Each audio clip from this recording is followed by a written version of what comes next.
Okay, in this one you can see these are called as fiber boards. Fiber boards, it's what is that feature is it's of a little bit bigger dimension that you understand compared with the plywood board. Fiber boards are in a bigger dimension. So that is why we have written here.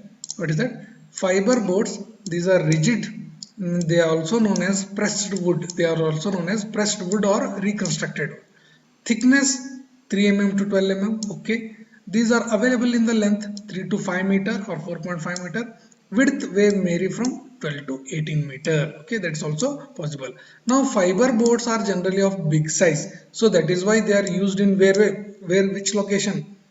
Internal finish of a room. So continue, the big room is there, so internal finish. Okay, internal finish on the wall also you can use them. Okay, such as paneling, suspended ceiling. Suspended means what? You can go for this type of ceiling. So fiber boards use to construct formwork. Common use of wood, it is used for formwork.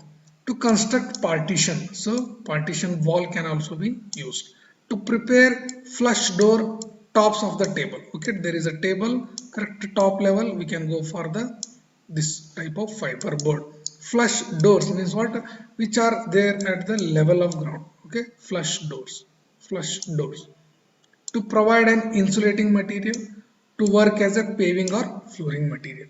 So general use: paneling, formwork, partition, doors, insulation, paving, fiber boards. Okay. So typical question will come, explain timber. So you don't need all explanation. Okay. So only the main heading like wieners, 1 point, thickness and one use. Okay, this plywood, one explanation point, one use and one, that's all. Okay, like this fiber boards, 1 or 2 points sufficient. Okay, typical fiber board. Next, very important, imperg timber. See this diagram first. Imperg timber is ready-made, using ready-made, we can use them in a construction of a sorry, what is that, covering of a building. For flooring also it is used, for walling also or paneling also it is used, for the ceiling also it is used. All the three cases shown in this diagram: wall, floor, ceiling, what is that, former type of a thing, supporting thing, everything is made up of timber only. So here what is happening, main feature is, you understand what is happening. Timber which is partially covered, timber which is partially covered with resin. Resin is one substance. So if you are using them, then it is called as imper timber.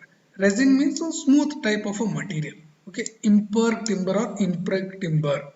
So it's known as imper. If it is covered with resin, imper timber. The usual resin is phenol formaldehyde, which is soluble in water. Okay, so what that person is doing is applying that resin material, applying the resin material. We will see in the next class, next thing slide. So imper timber commercial name. When you go to some shop, you will not say give me one imper timber. Okay, so you should say formica, sunglass, sunmica. So have you heard this word sunmica?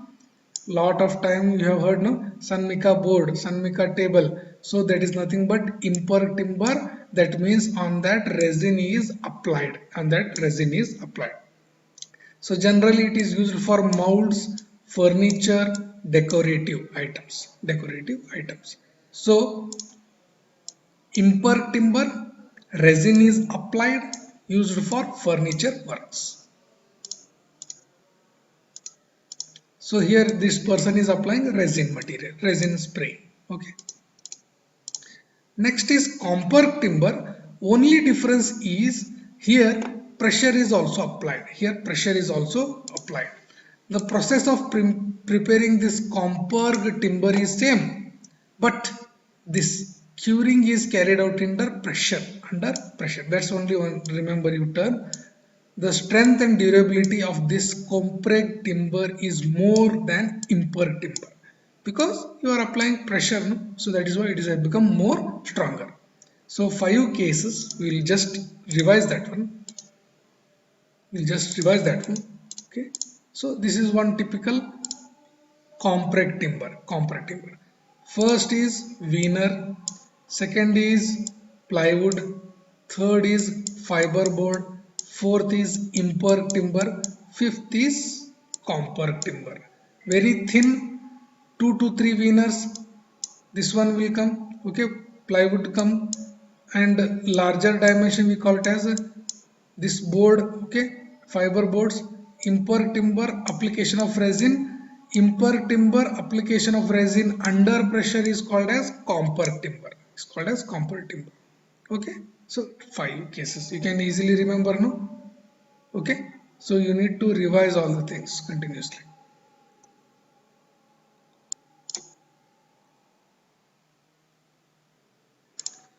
Here another question may come, requirement of good timber or characteristics of good timber. General points you can easily understand this one. Appearance, how the appearance should be, okay, so it should be hard and shining appearance, very important. Appearance should be hard and shining appearance. Color, we call whatever color we like, in the textbook they have mentioned preferably dark, preferably dark. Defects, so all the things, all the wood you are using in a construction, it should be free from defects. Means what? Defects should not be there. So what are the general defects we have seen? Knots, flaws, shakes, rindigals, twisting of fiber, okay, all the things we are there, you just write it should be free from defects. Durability, a good timber should be durable, a very general point you can say. So it should also give resistance to fungi, insects, chemicals, physical agency, mechanical agency. You understand that it should be more durable. Appearance should be good, color should be dark, free from defects, more durable, and resistance to these attacks, resistance to these attacks. Okay.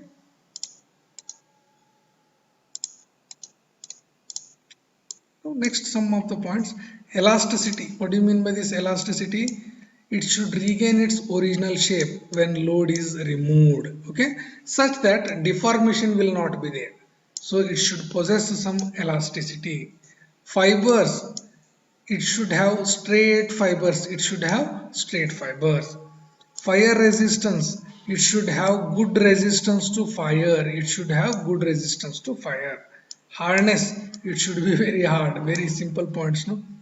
Mechanical wear, a good timber should not deteriorate easily due to mechanical wear and timber. That means it should be strong and hard, that's all. In that way they are telling that one. Shape, a good timber should be capable of retaining its shape during conversion or seasoning. It means what? It should not bend, it should not deform. Okay, so that means shape. Elasticity, fibers, fire resistance, it should be hard. Resistance to mechanical wear and tear, it should regain its shape, maintain its shape. Okay. Smell, what type of point you are expecting here? It should give sweet smell, or it should not give unpleasant smell or decayed smell. Sound, what type of sound it should produce? Clear ringing sound when it is struck, clear ringing sound. Strength, it should be very strong. When you are using it as a structural member such as a joist, beam, rafter, pile, post, lintel, so these are called as a structural member, so that time it should be very strong. Okay, now what is this structure? When you cut that one, the structure should be very uniform, structure should be very uniform. Toughness, toughness, a good timber should be very tough. Good timber should be very tough, capable of offering resistance to shocks, capable of offering resistance to shocks during the vibration. Okay, so smell should be sweet. Sound means clear ringing sound, sufficient strong. Structure should be uniform. Toughness, it should be very tough. Okay, so I have given 15. For the exam point of view, at least 8, half of these things should be remembered. 8 points you can produce depending upon the marks. Okay, depending upon the marks. I think okay, next some of the points are there. Water permeability, okay, it should have low water permeability. Low water permeability means what? Water should not pass through that one. Weathering effect. Weathering effect means a good timber should be able to stand reasonably. A weathering effect means what? Dry condition, wet condition. You should not get easily affected by these changing weathering conditions. It should not be easily get affected by drying, wetting, alternate drying and wetting conditions. Okay, normally what would happen? You can see your front door in the rainy season, it will get bulged out, no? So that time you are not able to properly lock or put a latch. Okay, that is one weathering defect. Weight. How you can say what is the good characteristic? The timber should be heavyweight, is considered to be sound and strong. Generally, a lighter one will contain cavities. That is why we reject that one. A stronger one will contain or more weight. So that is why they are strong. Working condition means what? Whatever the carpenter he is using, no, he is making them cutting, bending. Okay, so the wood should be easily workable. Means what? The person who is using that one should do easily all the operation. Means what? Timber should be easily workable. Workable. It should not be. It should not clog the teeth of saw. Means what? That portion is there, no, like this cutting saw. So during cutting operation, easily cutting should be done. Easily, it should allow easiness during the cutting operation. Okay, so 19 points means what? Half of them, 10 points sufficient. Okay, you can easily remember, no? Color, water permeability, sound, okay, strength, defect free, okay, mechanical wear and tear should be less. So all those points can be easily remembered. So these are called as good characteristics or requirement of a timber. Requirement of a timber. Okay, appearance, color, defects, durability, elasticity, fibers, resistance. You can remember, no? So 10 points also sufficient. Very easy to remember, very easy. Okay, so here we have completed this timber portion also. So I will upload this one in the YouTube channel, so you can watch this one. So next class we will start with the fine aggregate.